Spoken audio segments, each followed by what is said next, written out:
Zeb Coulter and Jack Swagger were going to be the real Americans, and they didn't want a European being a real American. So it's like, okay, fine, they dropped that. So then they have him just being the longest reigning United States champion. It's like, nope, we're not going to do that either. We're going to have him drop the title. Well, now they got his ass yodeling. Yodeling! Like, okay, we know he's from the Swiss Alps, but does he really need to yodel? Is that the way to get this guy over? You're turning him into a comedy figure, and nobody wants to see that. Nobody wants to see Antonio Cesaro, Claudio Castagnoli, whatever you want to call him, as a yodeling buffoon. And I'm going to address Frank's point directly, and I do so with both love and respect, because Frank is a longtime veteran of AngryMarks.com. He's been with us since almost day one. He was on the first podcast we ever did. I've drank beer with the man. I've sat down and shared the bullshit with him during WrestleMania weekend. So he's like a brother to me, and I have nothing but respect for Frank.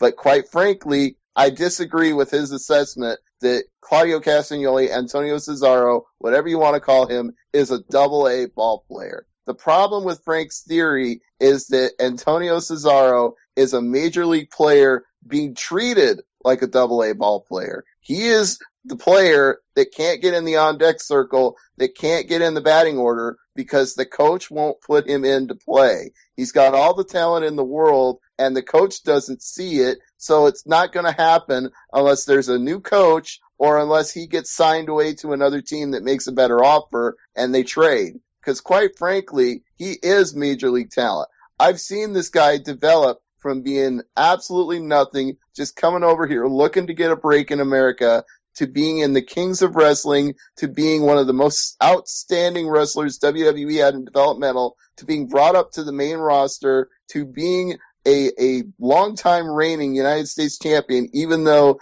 they kind of made his run a joke there, especially at the end. It's like there is unlimited potential in this guy. He's over 6 feet tall. He's jacked to the gills. He does great moves. His moveset is limitless. The guy can do anything. He can do high flying. He can do power spots. He can do technical wrestling. He can brawl. This guy is versatile, talented. He cuts great promos if he's given the mic and the chance to cut one. We all learned this from Shikara and Ring of Honor because he was cutting promos in both of those promotions all the time. He can be a babyface. He can be a heel. He is the definition of a 5-star talent, and they treat him like a 2-star player. So that is not Claudio Castagnoli's fault. That's not Antonio Cesaro's fault. That is WWE's fault for treating him like the Expos treated Andre Dawson. And that's my example here of a guy that's an MVP talent that's playing because of the way they use him is not going to produce home runs and runs batted in because he can produce more for a team that knows how to use him. So he gets traded to the Cubs. He becomes an MVP that season because they knew what the fuck they were doing with Andre Dawson. It's like that with Claudio Castagnoli in WWE. As Antonio Cesaro, they don't know what the fuck they're doing with him, and it's not his fault, it's theirs. Yeah, he's kind of like, I get what you're saying. I agree with your point, and I agree with Frank's. And, like I said on Tuesday night 8 p.m., it's like, you and I know him as Claudio Castagnoli. We're familiar with his work prior to the company, so we know what he's capable of.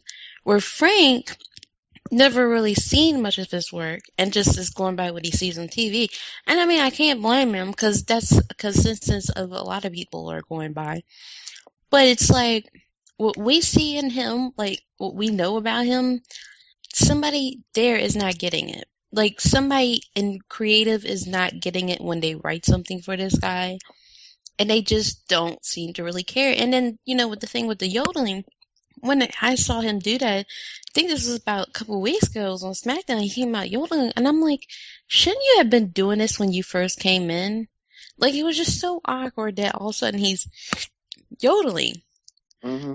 And I didn't understand, this is like where you start a earlier? character. Yeah, this is like, if you were going to make him a comedy figure, do it at the beginning, and then he gets sick of the yodeling and gets all serious. You're doing it bass fucking backwards. Sorry for interrupting. Yeah, it's like, now they're trying to do so many ways to try to salvage this whole, shebang.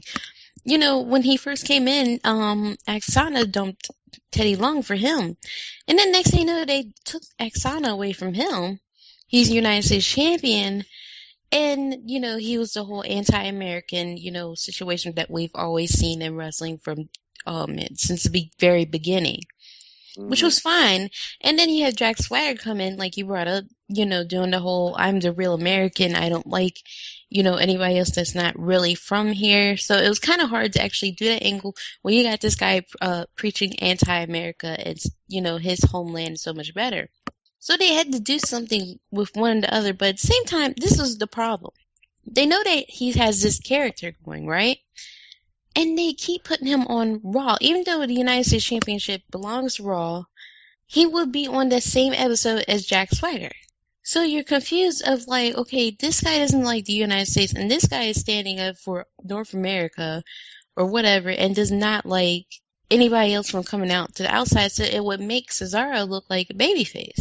So it's like somebody is just not getting it. I don't know who or what they be doing in creative, but it's just like they come up with the shittiest ideas. The Hmm. yodeling, he's yodeling now, and he's doing that to taunt his opponents when he should have been doing that in the very beginning, but now all of a sudden it's convenient.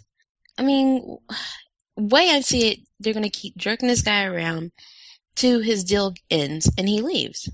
Because it I just seems think you're like they right. don't really.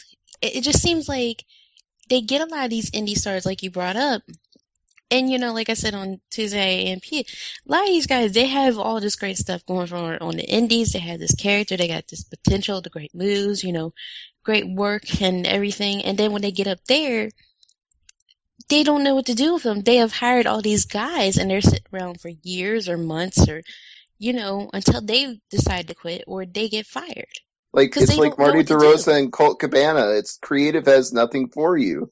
Yeah, and it's sad that that this little room with 15 people is actually pretty much running this entire fucking company. Just Hmm. writing. And it seems like like the NXT product, I always talk about that a lot, especially when I do the news feeds. It's amazing to me that whoever is writing on NXT or is putting everything together can come up with a storyline just out of thin air. And everybody on there, even to the girls, everybody has a character. Everyone has a character, and you understand what they're doing. Everyone has a position, and then when you turn on Raw or SmackDown, you got Sheamus, who's a face, and then one week he's acting like a complete heel. You got Randy Orton, who doesn't know what he wants to do with his life. You got so many guys not knowing what's going on with them, and then you got Cesaro, who's also in that bunch of they're just throwing this guy out there. Like what?